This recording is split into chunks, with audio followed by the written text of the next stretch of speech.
This is Akash Chauhan, and in today's video session, we will discuss about closer traits in Scala, and what are the identifiers in Scala, how to comment in Scala, and what are the different keywords that we are not supposed to use as a user-defined variables because they are predefined keywords in Scala.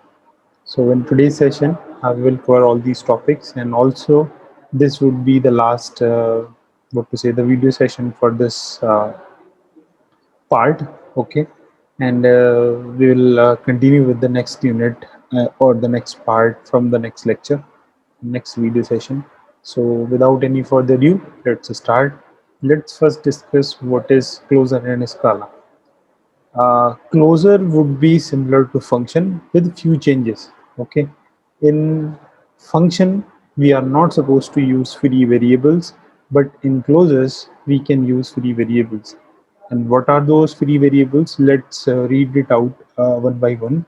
Scala closures are functions which uses one or more free variables, and return of this function is dependent on these variables. I'll explain what it is with an example, but let's read it out. The second one is the free variables are defined outside the closure function.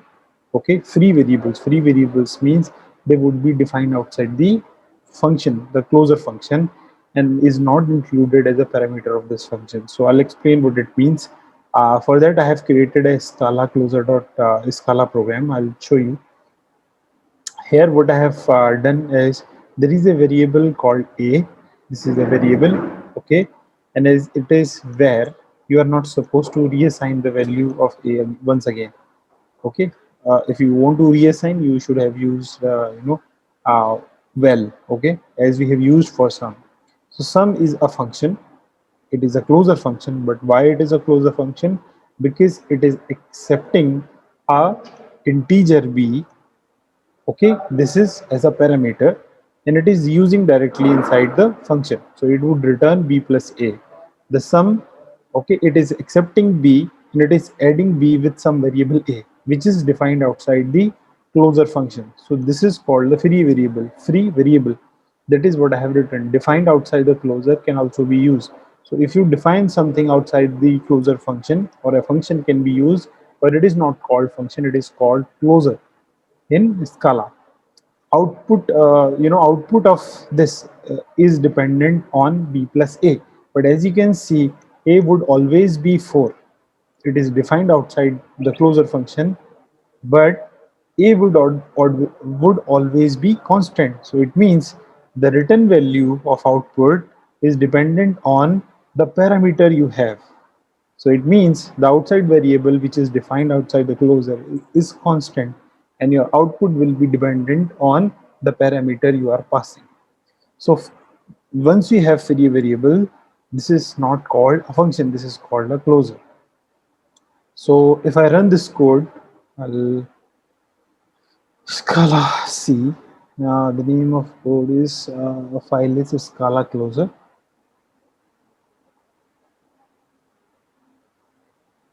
Scala, okay, and let's see, this would create hello world dot class.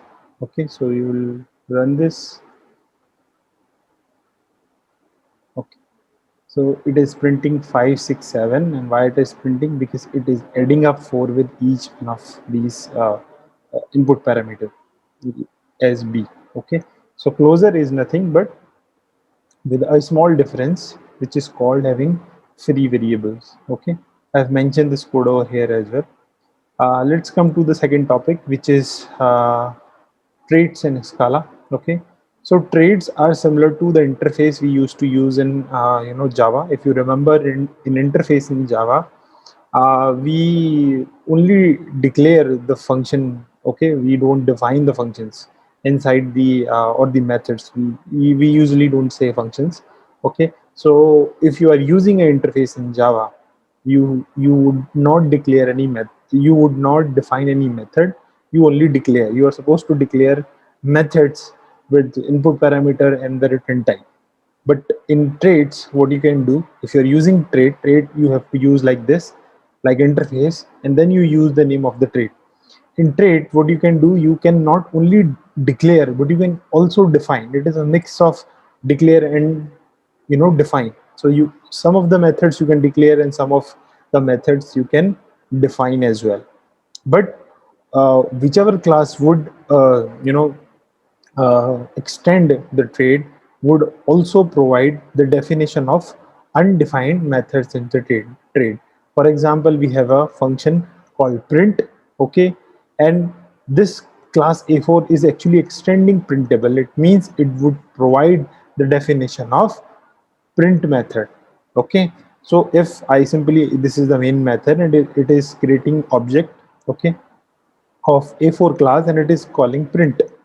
Okay, this print method is actually declared inside the trait. It is the trait method which is actually we are providing the definition over here. So if I simply run it, I have it over here. Okay, the same program. So if I simply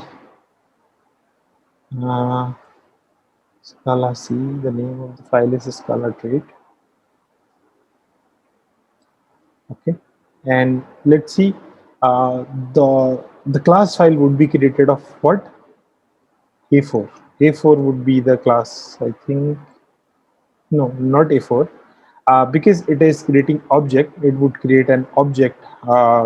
Okay, so it would automatically create the object. It is a class, and you are creating a separate object of that. So to run this code, you would have a main object. Main object, you can check.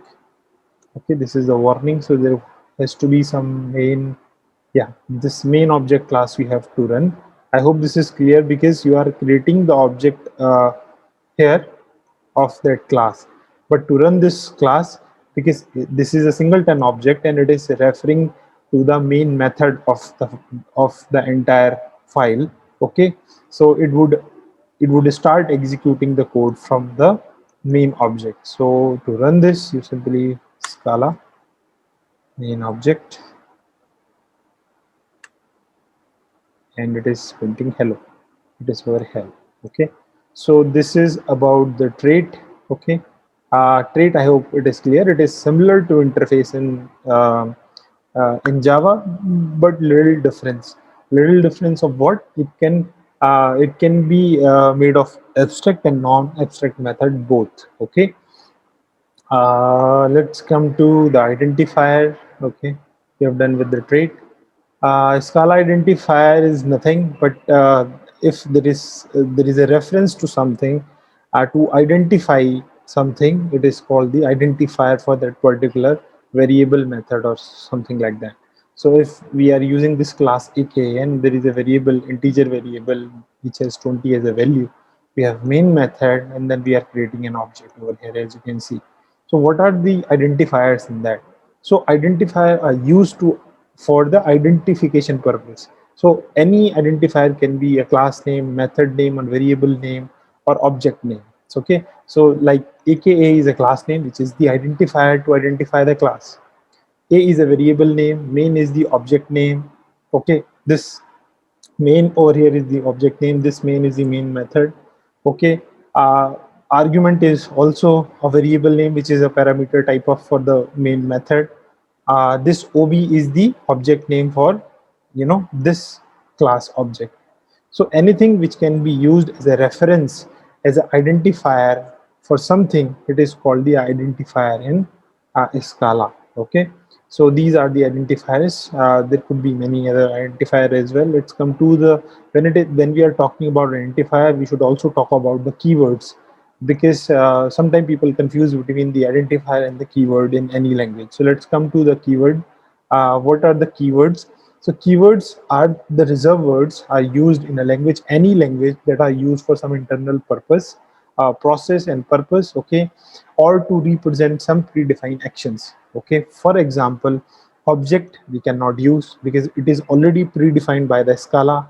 In Java as well, there would be some commands, some variables, they are predefined. You cannot use by yourself without having that meaning which is defined by the JDK or the JVM. Okay, so anything which is predefined to perform some predefined actions. It is called keyword, and you are not supposed to use it as a user variable or username. Okay, these words are therefore not allowed to use as a variable name or the object. Okay, so this is a simple example. The last thing in today is how to comment in Scala. It is very simple. It is similar to Java as well. If we want to comment multi-line, simply use this. This is the way to comment. Simply start with this. Okay, with these symbols, and then with these two symbols.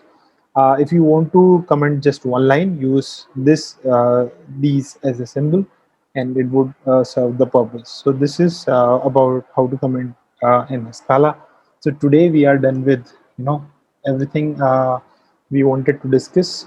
And if you have any doubt, you can comment down below to this video.